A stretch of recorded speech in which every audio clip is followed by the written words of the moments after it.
Hello once again, and welcome to a name-screaming, I am Turok, reptile-blasting, fog-filled episode of What Happened, the show where we peer deep into the mists of time and bring to light the troubled development of games and movies your mama warned you about. And if you grew up with the mighty Nintendo 64, then your mother also probably warned you not to play those nasty Turok shooting games, as they had realistic motion capture for all enemy deaths, an expansive arsenal of violence-killing weaponry, and the intergalactic space gazongas of this weird alien chick.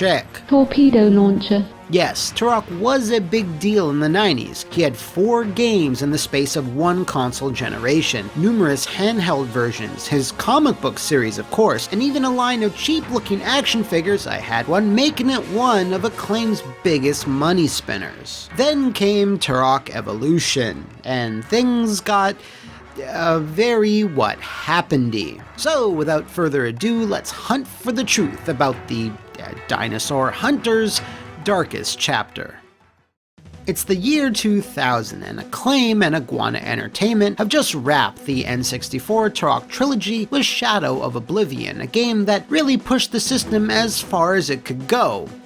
Probably too far, judging by that frame rate. It did feature advanced facial animation in its in-game cutscenes, had 2 playable characters, and yeah, tons and tons of weapons. And aside from some PC ports handled by other studios, Iguana Entertainment was an N64 game-making machine and pumped out more titles than you could shape a raptor claw at. You could shake a Raptoid claw at. Along with the original Turok in early 1997, Turok 2 in late 98, Rage Wars in 1999, and Shadow of Oblivion in 2000, the studio also pumped out South Park, Iggy's Wrecking Balls, NHL Breakaway 98 and 99, All-Star Baseball 99 and 2000, Quarterback Club 99, South Park Chef's Love Shack, and there's probably some more I'm forgetting. Fact being, Iguana was Acclaim's go-to developer for just about everything, but as the millennium was kicking off, they needed to diversify and start working with new machines outside the N64, which was a bit of a downer for some, cause as everyone knows, Acclaim, however, wasn't exactly well known for giving their studios enough time to make the most polished games, so it's pretty shocking, but not shocking at all, that Turok Evolution, a brand new built from the ground up prequel to the original Dinosaur Hunter, was developed and launched on 3 console SKUs plus a PC version in less than 2 years after Shadow of Oblivion. This of course contributed heavily, i.e. completely, to the rushed development of the game. Now while it's easy to speculate about a greasy 90s era company like Acclaim, you don't have to take my word for it. I spoke with the lead artist on Turok Evolution, David Levy, and asked if Acclaim did indeed strongly suggest that certain games needed to be out by certain times, even if they weren't exactly ready. Acclaim's management definitely had an extremely aggressive style of applying pressure onto us. Very often during these years, Acclaim ordered a few rounds of firing and restructuring, which destabilized the situation even more. Then there was some rehires and back and forth again, so I would say that it was a pretty stressful production overall. In the end, we did tons and tons of overtime, with the consequences these kind of things can have on people's lives and so on. Okay, with that established and moving on to the core game itself, one of the more notable things that was likely pared back that a lot of critics took issue with was the story, or lack thereof. Since the ending of Turok 3 kinda left things in a weird place, Evolution was actually a prequel, going back to Tal Set from the first game. I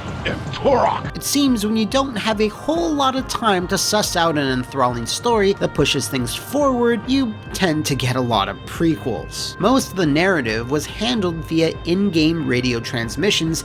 There's a shortcut to the left if you're feeling brave. And text on the load screens, which is another hallmark of being put under time crunch. Now, in terms of the big bad who'll be squaring off against Turok, the son of stone, the guy that'll stand shoulder to shoulder with the superpowered 8-foot-tall campaigner, or space-conquering alien warlord the Primogen, or the ancient world-devouring old one Oblivion, well, that would be Captain Bruckner. Captain Bruckner. As you can imagine, many fans felt this was a notable step down for the franchise, and probably not the best way to introduce Turok on next-generation machines. The creative director for the project, one David Deinsteiber, even touched upon the fact that the story was taking more of a backseat this time around in an old interview with Planet GameCube.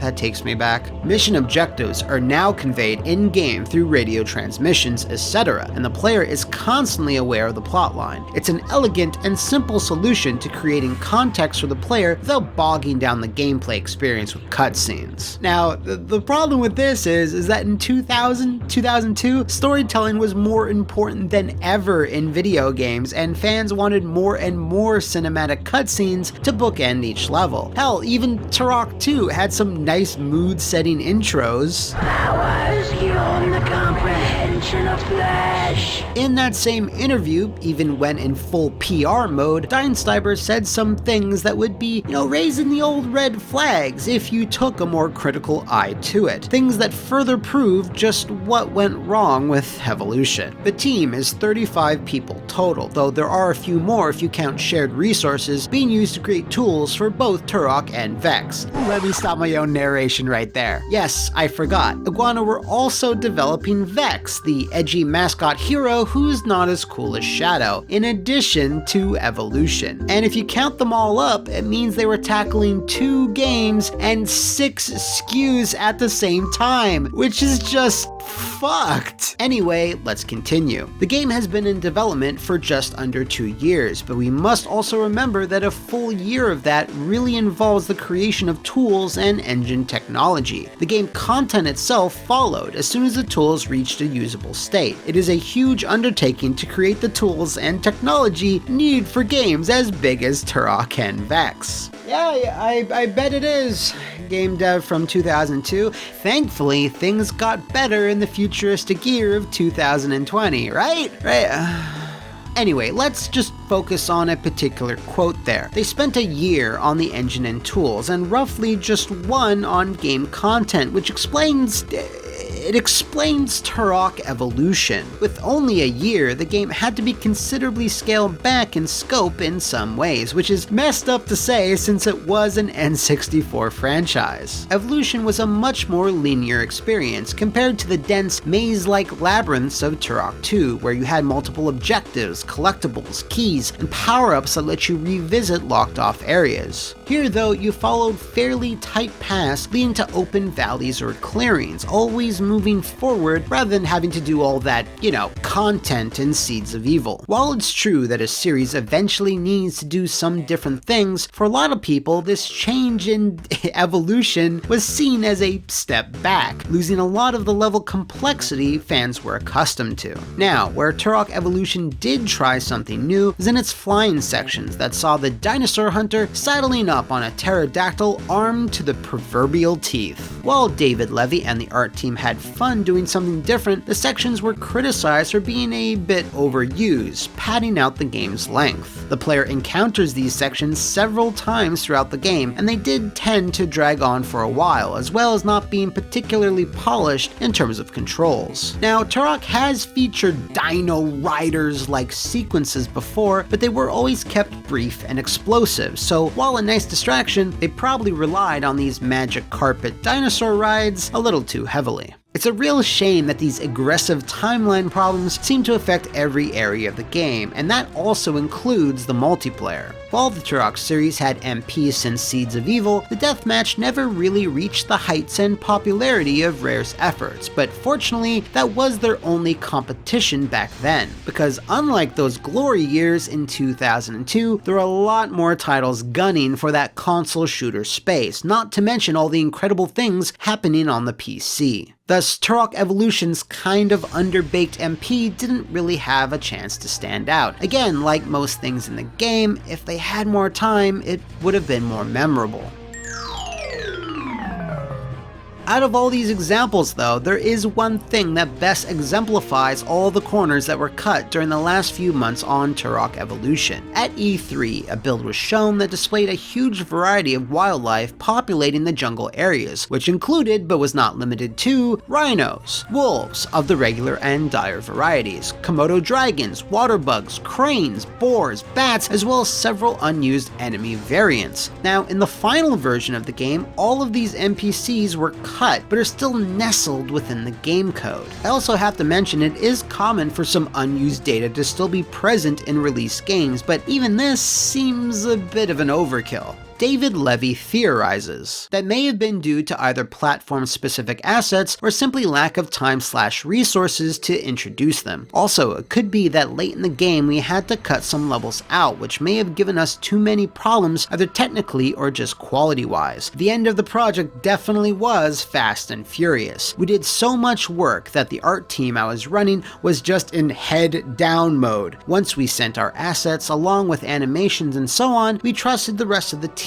to use them wisely. So I think we've firmly established that all these cut features and simplifying of the Turok formula was due to Acclaim mandating a release date that could not budge. While that might have been viable if they were using the same engine and tools from a previous project, this was brand new technology on brand new machines. It should have never happened this way, but Acclaim were desperate for a hit. But why were they so desperate? Well, Acclaim was a company that was always treading water ever since their glory days of publishing Mortal Kombat, which ended in 1995 when Williams/Midway took over. Therefore, in 1996, the company posted a $200 million loss since they lacked the safety of such a lucrative franchise. Fast forward a few years and they were facing similar dips in revenue when games like Shadow Man 2 Heckin' Coming, Vex, and yes, Turok Evolution all underperformed. The reviews for Turok Evolution certainly weren't stellar, and the sales kinda reflected that. Thus, in 2004, Acclaim filed for bankruptcy, with many of their IPs passing to various different publishers, like Disney, who didn't fare much better. But before all this went down, there was a rumor that Evolution, while selling well under expectations, still had a sequel in the works. But was this actually true? That is completely true, says David Levy. Ultimately though, Evolution did not live up to its investment and expectations, and Acclaim had made some really bad choices with a few other games. In the end, the lack of vision or understanding of the gaming business coming from a publisher can only lead to devastating results for a studio. I feel sad for the way Iguana collapsed, as I feel it had finally become a very functional group despite the constant shakeups we were under. A lot of the mistakes we learned on Turok were not reproduced once the whole company was more stabilized and were able to create a game like the Red Star, for which as a studio we were very proud of. Sadly, at that point, Acclaim did not really care about anything but making maximum profit by restructuring and dumping the studio with golden parachutes made out of our 401ks.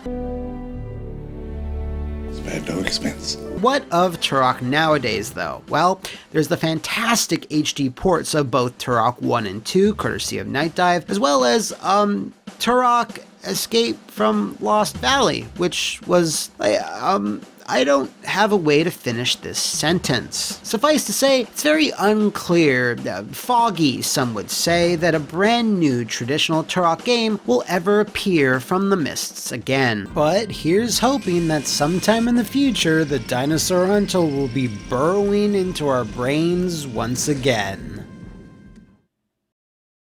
Thanks goes to David Levy for answering our questions, and to Stephen Kick for making the introduction. And if you, fellow dinosaur hunters, know of any other games, movies, or etc. that have had diabolically disastrous developments you want us to cover, suggest it in the comments below, or stalk your way to the Flophouse VIP Patreon to nominate the subject we'll take on next. See you next time, and thanks for watching.